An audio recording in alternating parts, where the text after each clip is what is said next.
Alrighty, so in this video, I want to look at three functions. I want to look at the conversion process. And I want to take my time doing it. So I'm going to proceed cautiously. So first question is, how many times does 6 feet fit into 2 feet? Well, you're pausing the video. Every time I ask a question, pause the video. I'll just keep talking. It actually goes 3 times. Because the units cancel out of the problem. So this is just a generic 3. And if I want to know how many inches, how many feet are in 5, how many inches are in 5 feet? Well, I would start with 5 feet, and I would do a unit multiplier, which is 1 foot, 12 inches. I'll use that symbol, right? And so what happens? Well, the feet cancel out of the problem, and we get 60 inches. And that's the conversion process. Right? So units have to be converted properly. So can you write the equation? 0.32, 100, 212 in the y equals a x minus h plus k form, which I think should be the form we use for all linear functions, because we build off it with other polynomial functions. All right, so looks like the a term is how do we get from 32 to 212? We go up 180 units, and from 0 to 100, change by 100. And if we reduce that, we get 18 over 10, which happens to be 9 over 5. And I'm going to build it off of x minus 0. And I'm going to add 32, and that's what we've practiced in those first 3-4 lesson sets. And I think we're getting much better at it, where it's not hard anymore. A couple of minutes every day, that's all it was. And now I'm going to ask the question, can you write this in functional notation and change the letters to indicate what we're working with? So you're pausing the video. And I'm hoping that you made the connection from science that this is Celsius and this is Fahrenheit. All right, 0 degrees Celsius, water freezes. That happens at 32 degrees in the US. But in India, 0 Celsius, water's going to freeze. Water boils at 100 degrees Celsius, 212 Fahrenheit. So it looks like I'm converting Celsius to Fahrenheit. So I'm not going to use X anymore. I'm going to use C. And that 5 is also a change in the Celsius column. That's a change in the Fahrenheit column. And 32 is what I should have written there. I apologize. I'm not going to start again. That's a Fahrenheit. I'm using subscripts, which means I think I've created Fahrenheit as a function of Celsius. And I was over in India last year. It was 118 degrees one day. If I want to find out what that is, I suppose I could solve for 118. But I'm going to let you know that it was reported when we were over there that in New Delhi, things hit 52 degrees Celsius. Let's find out what that is in Fahrenheit. So 52 degrees Celsius. Well, what's going to happen to the symbol Celsius, Celsius? It's going to cancel. And 5 goes into 52, actually 10.4 times. And this is a degree, right? So it's just 10.4 as a number now, right? The degree symbol. The degree symbol here, canceling, right? Celsius out of the picture. And so I have 9 times 10.4 plus 32. And that's 90 plus 3.6 plus 32. And that looks to be 125.6 degrees. That's hot. That's Fahrenheit. Because I'm multiplying 9 degrees Fahrenheit times 10.4. So this is now Fahrenheit, and this is Fahrenheit. All right, so they're like terms. I can add them. That's 125.6 Fahrenheit. There's one linear function, and there's a context that we use for that linear function. Gas station, same thing. You know, you pump a gallon of gas, you pay Exxon $2.85 right now, on average around here.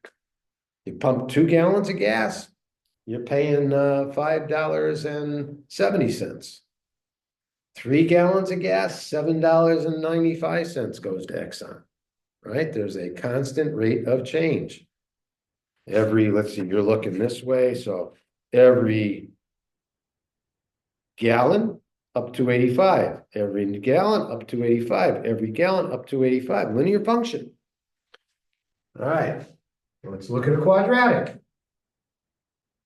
Used to play a lot of soccer, can't anymore. Legs are gone, hips are gone, knees are gone, everything's gone. All right, but I take a ball, it's 3 feet high.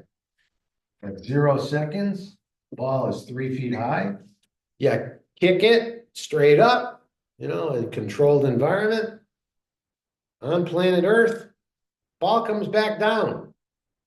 So over time, on a timeline, goes up pretty darn fast when you first kick it, and then it slows down over time and comes back to Earth.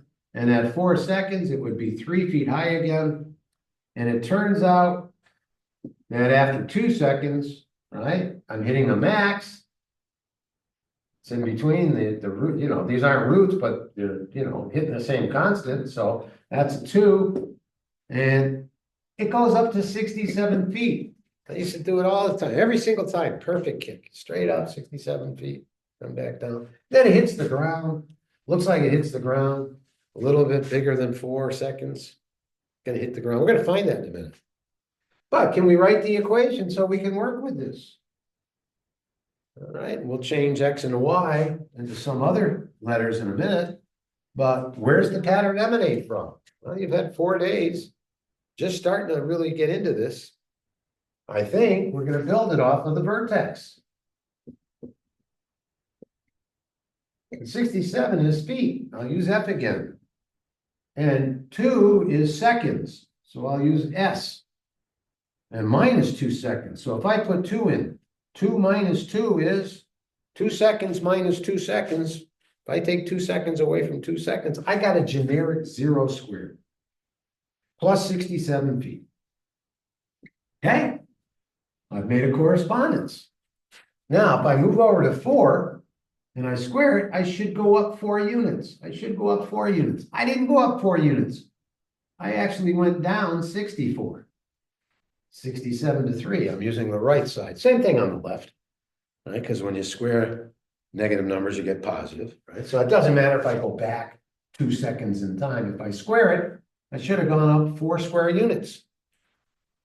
So these are 4 square units. That's what I've created. When I put the number 4 in here, I get 2 squared units, right? I get, 2 squared is going to be 4 squared units.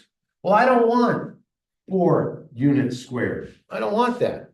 I want to go down 64 feet. Well, as I put numbers in here, right, I get 4 squared when I put 0 in. What happens to the units? They cancel. What happens to the 4s? They cancel. And what's minus 64 plus 67? It actually gives me that. Now, what's something else that we're working on? I'm measuring height.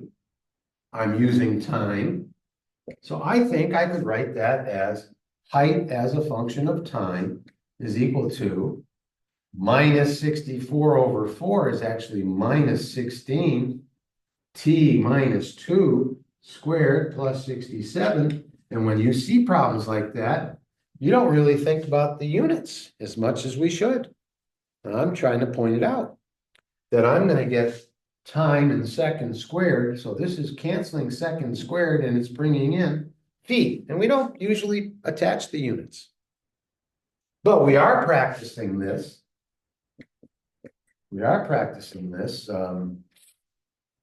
Multiplying this out. We're just starting to do that, I hope, without having to write out t minus 2 times t minus 2. I'm hoping we could just start to do that. Binomial squaring plus 67. And so what does that equal? Well, since I got an eraser and I'm just talking, it equals the following. Minus 16t squared plus 64t plus 3. That's what you get. And we want to be able to get the graphs. We want to be able to go from this to that. So how do we do it? Well, we study ax squared plus bx, which is a rectangle, plus c. That's really what we've got, one of those. And if I factor this, I get x times ax plus b. Okay, and I know that a positive x squared is a cup shape up. And I don't know if you can see this, but if I make that 0, the area is 0. And I get c. And if I put minus b over a in here, the a's cancel, the b's cancel, I get 0. Which means minus b over a gets me the same constant on the other side. And I think I can now find x1 and x2 and divide by 2, and that gives me minus b over 2a, which is part of the quadratic formula. Okay, so I'm evening off the sides. And if I do, I get minus b over 2a. Let's look at minus b over 2a. Minus 64 over this is minus 32. And guess what number I get? The x value of the vertex of the quadratic. Yep. And then it would sure be nice if I could find the y value that goes with that. Oh, height as a function of time. Oh, what happens if I put a 2 in here? Oh, let's find out what happens. I get minus 64. I get 128. Oh, I like that 2 to 1. I know I'm at the vertex. Plus 3 gets me 64 plus 3. Oh, I got an easy way to get the vertex, and therefore I have an easy way to find rise over run squared as measured from the vertex. Because what is the expression? T minus 2? Well, I call that a run. And what am I doing to that? I'm squaring it. And that's what I got to cancel out of the problem. And I got to bring in, so from 2 to 4 squared is 4 units. I got to bring in the change in height from 67. So I can go forwards and backwards with ease, with more practice and more conversations until you conceptually see what's going on. But I can tell you one thing, that when I see this, I see the number 3, which happened to be the initial condition, because when I put a 0 in, those terms go and I get 3. And what was the first thing I did? I kicked the ball. I think that's the force I put on the ball. I think I'm going up 64 feet per second forever and I'm going into space. No? Oh, maybe this has something to do with the force of gravity. And it actually does. Just another context, projectile motion. Let's look at one more. Oh, I forgot to bring my coffee into the room. Yeah, because we're going to look at Newton's law of cooling. Newton's law of cooling. And cooling takes place in a controlled environment in a patterned way. So let's say that 5 minutes ago, might be doing exactly the same problem I did in another video. Repetition's our friend. 5 minutes ago, my coffee was 140 degrees hot. The room temperature is 60 degrees. I think that's called a differential. I think that's a differential of AE. And 11 minutes later, which is 6 minutes from now, I know it's going to be 100 degrees. I just know it. And that's a differential of 40 degrees. And in another 11 minutes, it's going to be 20. And in another 11 minutes, it's going to be 10. And then it's going to be 5, 2.5. I think I'm heading towards 60 degrees as I move towards infinity. I think the coffee is going to be the room temperature because this room has always been 60 degrees. In 1503, it was 60 degrees. This building was here. Yeah, and 5,000 years from now, it's going to be 60 degrees, the magic room. So how do I write that equation? Well, I work with the numbers I see on the board. Okay, so I'll leave the differentials there, but the most important temperature is 60. Right? Then I do what? I jump 80 degrees to get to 140 if I read from left to right. And the next time I don't get 80 degrees, I get 40 degrees. And we've been studying degrees divided by degrees. Right? So that becomes a half, just the generic number 1/2. The degrees cancel out of that parentheses. And it's every 11. Well, that's kind of linear to me, but I'm starting at -5. So I'll put t plus 5. I make a 0 because anything to the 0, I hope you know, after 4 days of practice, is 1. And I'm changing by 11 units. So time is in minutes. Right? What happens when I put -5 in there? I get 0 minutes, and how many times do 11 minutes fit in a 0? The minutes cancel, the degrees cancel, and I get, or the minutes cancel, and I get just the generic 0. And 1/2 to the 0 is 1. And what's 1 times 80 degrees? 80 degrees plus 60 degrees. Oh, I've changed from minutes to degrees. Somebody's going to want to come in this room in a second. Okay, so I'll see if somebody's there. No, nobody's there. Good. And what happens when I put 6 in here? Well, I get 6 minutes plus 5 minutes is 11 minutes. And what's 11 minutes divided by 11 minutes? I think it goes in 1. The units have changed to a generic 1. And what's 1 times a half? 1/2 to the 1 is a half. What's a half times 80 degrees? Well, that's 40 degrees. And 60 degrees makes 100 degrees. And 11 minutes later, 20 plus 60, 17 should get me 80 degrees. Let's see. Let's put 17 in. 17 minutes plus 5 minutes is 22 minutes. What's 22 minutes divided by 11 minutes? Oh, that's a 2. Okay, and what's 1/2 squared? 1/2 squared is a 4th. And so now I've got to multiply 80 degrees by a 4th. That's 20 degrees plus 60 degrees, 80 degrees. That's how things cool. So got a little exponential decay here. And the limit again, as time goes to infinity of this function based on time in this problem goes to 60 degrees because each time you cut this in half, it gets smaller, gets smaller, gets smaller, gets smaller, gets smaller. And I think I'm heading towards 0. And 0 plus 60, yeah, asymptotic behavior. Coffee's going to be cold. Tepid might be one of our words of the day. So that gives us a little context, shows a little bit of units being canceled, the conversion process. And when you get good at it, you look at an equation like that, I'll give you one. All right, to see if you can just simply get one more practice with an exponential function.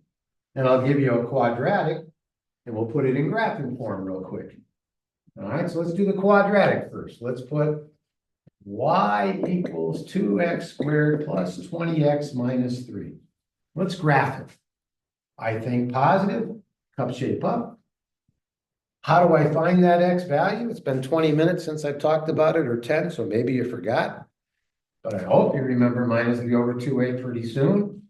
So minus 20 divided by 2 times 2 is 4, so that's minus 5. And minus 5, when I plug it in, that becomes 50, that becomes minus 100, that becomes minus 3, that becomes minus 53. And all I got to do is put one more value, and I know what 0 gets me. Real easy to get the y-intercept here. 0 gets me -3. And if we want to do rise over run squared, well, the run is 5 units, but if I square it, it's 25. and from negative 53 to negative 3 is up 50. Sure looks like the A term should be 2. Must be a coincidence. Okay, and when does this hit a height of 0? Well, we know my x value has to be to the right for this one, to the left of negative 5 for that one. And I know I'm going to undo squaring, and I know I got to go up 53. And multiplication of 2 is division by 2. And those are your roots. If I wanted to equal 1, well, then I'm going up 1 more. Right? Because how far is it from negative 53 to 1? So I can solve equations pretty darn easily because I can put this in graphing form. No need to. I see all the numbers I need right here. I know I got A equals 2. So there was no need to do any work. If I keep looking at this, nice not to have to work and get an answer. But that's the same thing as x plus 5 squared. What did we say? The vertex minus 53. So let's do it out because you're early algebra students. So I like to use a bracket here. That squared is x squared plus 10x plus 25. Minus 53. Let's see what we get. 2 times x squared. Oh yeah, 2x squared. 2 times 20x times 10x. Oh yeah, 20x. 2 times 25. 50 minus 53. Oh yeah, minus 3. They are the same calculation. And if I want to find the roots, what do? You bring the 53 over. Boom. You divide by 2. Boom. You undo squaring with plus minus square rooting. Boom. And you subtract 5. There's your roots. And if we put minus 5 plus minus the square root of 53 over 2, we can see how it works. Let's multiply by 2.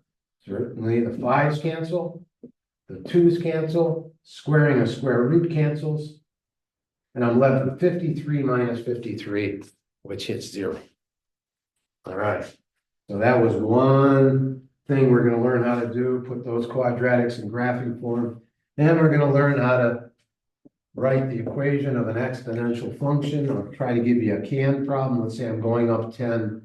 Let's say I go up 30. So I have a 3 to 1. I have a tripling that's occurring in this problem. But let's get y equals 5.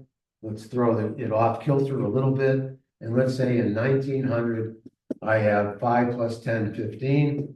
And in 2025, I've got 30 plus 5, 35. Okay, you're going to have to find those differentials on your own. So what's this equation? 5 plus 10. Next time it's not 10, it's 30. T minus 1900 over 225 to 1900 is 125 years. That's that function. So what's the next year that would get me up 10? Up 30, the next one should go up 90, right? Because I'm really taking this and multiplying it by 3. I'm taking this and multiplying it by 3 to get the next differential. And if I go up 125 years, I should be at 2,150. So 2,150 minus 1,900 is 250. What's 250 divided by 125? That's 2. So therefore, I get the number 3 squared. What's 3 squared? 9. And what's 9 times 10 plus 5? 90 plus 5. Up here, 95. And I'm running out of room. But I hope you get the idea that Western Mass, bad accent. That once we practice this a certain number of days, it gets easier and easier and easier. We don't have to do 10 or 20 of these. Let's just do 1 or 2 a day so it's in our long-term memory. Let's keep doing it. Give our brain a chance to forget what I just said and try to retrieve it. It makes the brain work harder. Okay? And we can keep having conversations about what's going on. We can even start to give ourselves, how can we find some funky numbers? T minus, what was it? Minus 1900 over 125. Right? What if I wanted to find out when it was not 35, but 34 units. What if I wanted 34 units? Then I gotta do what?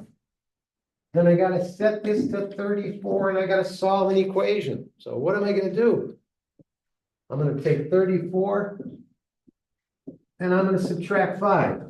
That's gone. I'm gonna divide by 10. That's gone. You gotta learn that the inverse of 3 to the something is log base 3 of something. So I gotta take the log base 3 and then I gotta multiply it by 125. And then I gotta add 1900. You know, it's kind of 34 minus 5, 29 over 10. Right? And what do you put on top of 3 to get 29? 2.9. 10 goes into 29, 2.9. I know it's a number near 1, right? But I need a calculator now. I'm stuck. And guess what calculators have? They have logarithms with open places to put numbers. So you could put 3 here. You could put 2.9. Calculator will tell you what that value is to a lot of decimal place accuracy. And you can multiply it by 125 and add 1900, and you'll know the year that hit 34. That's what we're talking about. It's been 4 days, and look at, we're graphing exponentials. We're trying to solve them with logarithms. We're putting quadratics in graphing form. We're looking at them conceptually. We got a lot of nice conversations going, and we got until middle of May to get good at it. All right, so that's what's going on here. And I hope that gives a little context to the problems we're working with. All right, see you in class soon.